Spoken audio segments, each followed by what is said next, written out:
Hello everyone, I am Gabriele and welcome to my channel. Today I will try protect this little Stegosaurus. I don't know why this Stegosaurus decided to come here. It's probably someone that spawned somewhere else.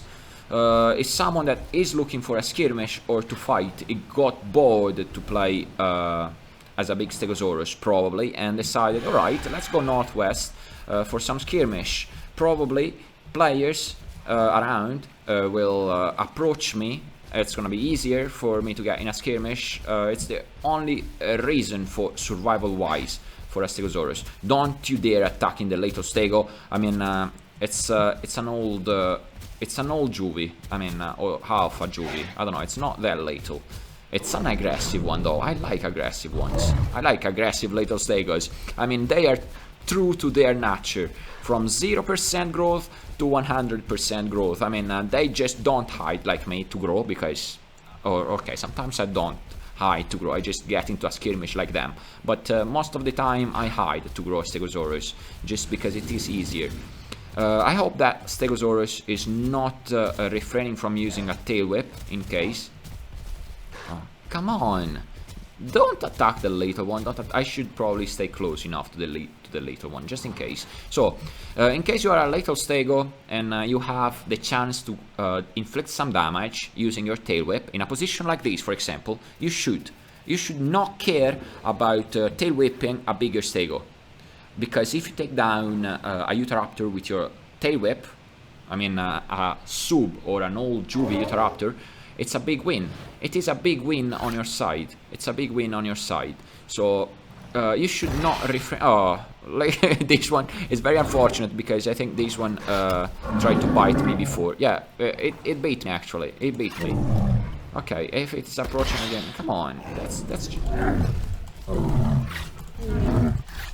I do not want to use tail. Okay, just because it looks like Godzilla. Check it. It looks like Godzilla. It looks like Godzilla. Oh, I hit the little Utahraptor with my bite. A bite of 50 points of damage. Ooh, that was a good hit. That was a good hit. That was a good hit with your tail whip. I mean, by a little far away, but alright. That was kind of cool. So this is the kind of skirmishes you can get into as a Stegosaurus. There is nothing else. I mean, I'm kind of disappointed that there is no Utahraptor swarm around. But if I had a Utahraptor swarm around, I would be like, oh no, what can I do now? If frames per second are good. If frames per second are bad for everyone, I win. Because I can just one-shot everything. I just need a little bit of lag on a Utahraptor player side. I know it's dirty. I know it is dirty, but it's like that. Come on, really? Really? Okay. You see, that's we want to eliminate this problem. It's a pest problem. It is a pest problem. Next time one of them comes near me, I will use a tail whip. Now, what's this? Check. My life is a lot. It's still 80%. I have been beaten multiple times by Dinosaurus.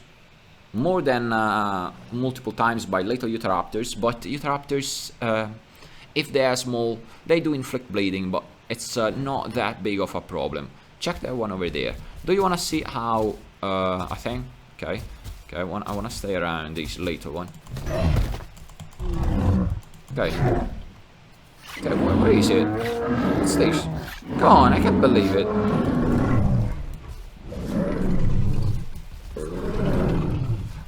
Okay, this is. Oh, check it. It's the little one. That, can you see it? Size sometimes work. Okay, check it again. Oh, this time I hit it. But if you stay just below a big Stegosaurus body in between legs, you cannot get hit by its tail whip. You cannot get hit by its bite either. If you are a Utahraptor, you can take that as an advantage, and virtually it is possible for it is possible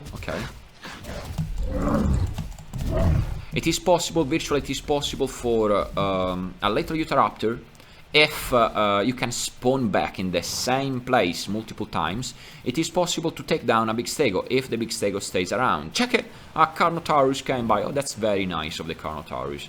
That is very nice. It's gonna get rid of the Utahraptor problem, because we are having a pest problem here. Now, it's time for me to drink something. I have no idea where or if there are big dinos around. Okay. I should place myself better to protect this little stego from possible launch attacks from Deinosuchus players. By the way, I could have drunk right there. Can you see my third scale? Can you see my third scale where it is pointing? There is water. You can drink water in the prairie, close enough to the river. Close enough to the river. If you're close enough to the river, you can drink on this side in the prairie and on the other side of the river as well. In the prairie. I mean. It's really game breaking. It's really game breaking. All of these points are putting off all the chances that a good Deinosuchus has to launch properly at their prey. Because if you are a big Carno, would you drink by where I just drank now? Would you drink where I just drank now? You wouldn't. You wouldn't, because you just get launched at and then you drown because of dinos. Instead, you just drink in the prairie. I mean, it's a bit safer. There were I sniffed some pumpkins somewhere. Yeah, it is a proper cemetery over there. Pumpkins down here. So this episode is starting to be good. I mean, I like it. I like it. It's not just senseless killings here and there. I mean, skirmishes are fun, but once you keep slaughtering here and there too much, it gets boring. Or, I mean, at least you have a purpose. At least you have a purpose. Probably nesting will give a purpose like that in game. Even though, I mean, nesting is coming, will give a purpose similar to this one. I mean, protection of others, growing in groups, making groups, and protecting each other. The bigger the players that have a bigger dinosaur will protect players that have a smaller dinosaurs. Oh, pumpkins are down here, down below. Alright, that's neat. That is neat. It's actually perfect for little stegos. That's actually perfect for little stegos, because they can eat safe and sound below a bush. Oh man, that's just perfect. That's just perfect. I wouldn't be that. I wouldn't feel that safe around a Carnotaurus though. I wouldn't feel that safe around a Carnotaurus with a little Stegosaurus, but that's alright. I mean, there is me, and I see another Stegosaurus farther away, close by the riverbank. So far, so good. This Stego is... oh, I need to eat. This Stegosaurus is probably an old juvie, or an old juvie. I mean, 40% growth, 30, let's say 30% growth stage. Okay, I want to eat. I do want to eat.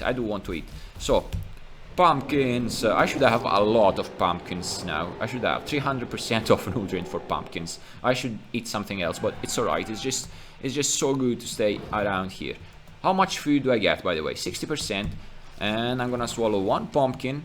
And from 60% I go to 66. Again. Let's try it again. Come on, just because.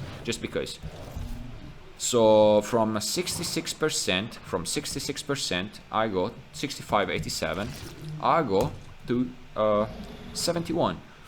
Yeah, okay. Roughly 0.5, I don't know, 5.5% food these pumpkins give, and I can graze. So survival wise, if you do not consider the fact that herbivores cannot run away properly as carnivores can, because carnivores are faster, so they can run away from possible dangers. Food wise, herbivores have a huge advantage compared to carnivores. If you are not in a rush to grow your playable, I mean, if you are not in a rush, because it takes a long time to grow Stegosaurus, it takes a long time. Okay, then every single playable is different. Every single herbivores have different diet paths. I mean, you have to migrate from one spot to another. Is it right? Should I stick? 86% is good. 86% is good. So let's go back to that Stegosaurus. I assume it is Loopy Man, the one over there. Can you see it?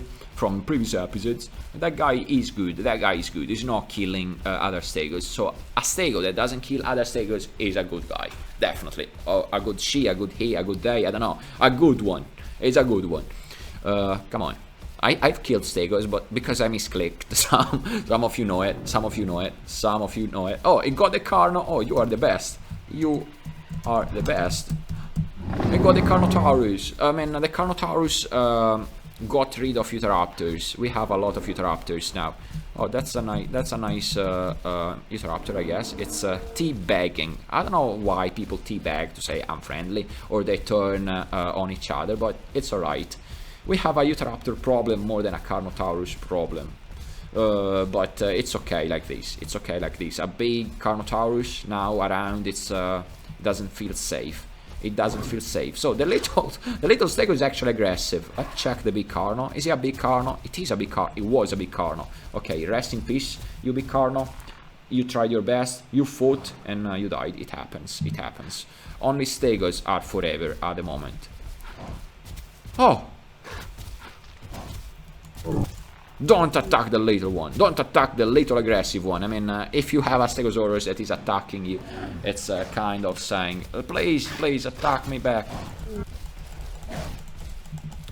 Okay, I'm just beaten. I'm just biting around the little Stego. Because if I use my tail whip and that Stego's life is like 2000 HP, I risk to obliterate the little Stego from northwest.